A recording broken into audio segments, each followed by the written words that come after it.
கோவை துடியலூரில் தனியார் மருத்துவமனை ஓட்டுநர் அதே மருத்துவமனை அருகில் கொலை செய்யப்பட்டது குறித்து போலீசார் விசாரித்து வருகின்றனர். இதுகுறித்து கூடுதல் விவரங்களோடு இணைகிறார் எமது செய்தியாளர் ரமேஷ்குமார். வணக்கம் ரமேஷ்குமார், உங்களிடம் இருக்கும் தகவல்களை சொல்லுங்க. வணக்கம். கோவை துடியலூரில் மகள் தற்கொலைக்கு காதலன் தான் காரணம் என கருதி தந்தை மற்றும் மகன் ஆகியோர் தனியார் மருத்துவமனை ஓட்டுநர் தமிழ்ச்செல்வன் என்பவரை கத்தியால் குத்தி கொலை செய்துவிட்டு தப்பியோடிவிட்டனர்.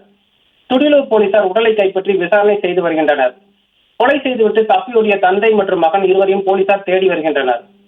கோவை துடியலூரில் உள்ள லட்சுமி மருத்துவமனையில் நீலகிரி மாவட்டம் பந்தலூரை சேர்ந்த மகாலிங்கம் என்பவரது மகன் 27 வயதான தமிழ்ச்செல்வன் கடந்த ஒரு வருடமாக டிரைவராக பணிபுரிந்து வந்துள்ளார். இவருடைய அம்மாவிற்கு சொந்த ஊர் விருதுநகர் மாவட்டம் ராஜபாளையம் அருகே உள்ள ஐயன் கொள்ளைகொண்டான் கிராமமாகும். இந்த கிராமத்திற்கு தமிழ்ச்செல்வன் அடிக்கடி சென்று வந்த போது அந்த பகுதியைச் சேர்ந்த மலைக்கனி என்பவரின் மகள் ஆனந்தி என்பவரை கடந்த 3 ஆண்டுகளாக காதலித்து வந்துள்ளார்.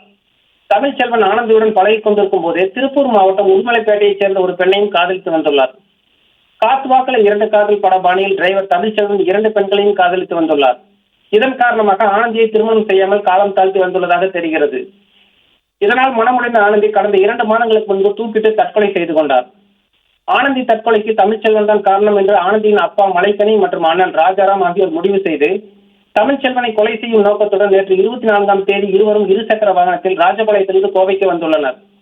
இன்று காலை 10 மணி அளவில் துடியலூர் லட்சுமி மருத்துவமனை முன்பு வந்து நின்று கொண்டு தமிழ்ச்செல்வனுக்கு செல்போன் மூலம் தொடர்பு கொண்டு மருத்துவமனையிலிருந்து வெளியே வரவழைத்து மருத்துவமனைக்கு அருகில் உள்ள காலி இடத்தில் வைத்து இருவரும் சேர்ந்து தமிழ்ச்செல்வனை கத்தியால் கழுத்தை அறுத்தும் மார்பு மற்றும் வயிற்று பகுதிகளை கத்தியால் குத்தியும் கொலை செய்துவிட்டு வந்த இருசக்கர வாகனத்திலேயே தப்பிச் சென்றுள்ளனர். அருகில் இருந்தவர்கள் பார்த்து உடனடியாக மருத்துவமனைக்கு தகவல் தெரிவிக்க அங்கு வந்து பரிசோதித்த மருத்துவர்கள் அவர் இறந்து விட்டதாக தெரிவித்துள்ளனர். தகவல் அறிந்த சம்பவ இடத்திற்கு விரைந்து வந்த துடியலூர் போலீசார் இறந்து போன தமிழ்ச்செல்வன் உடலை கைப்பற்றி பிரேத பரிசோதனைக்காக கோவை அரசு மருத்துவமனைக்கு அனுப்பி வைத்தனர்.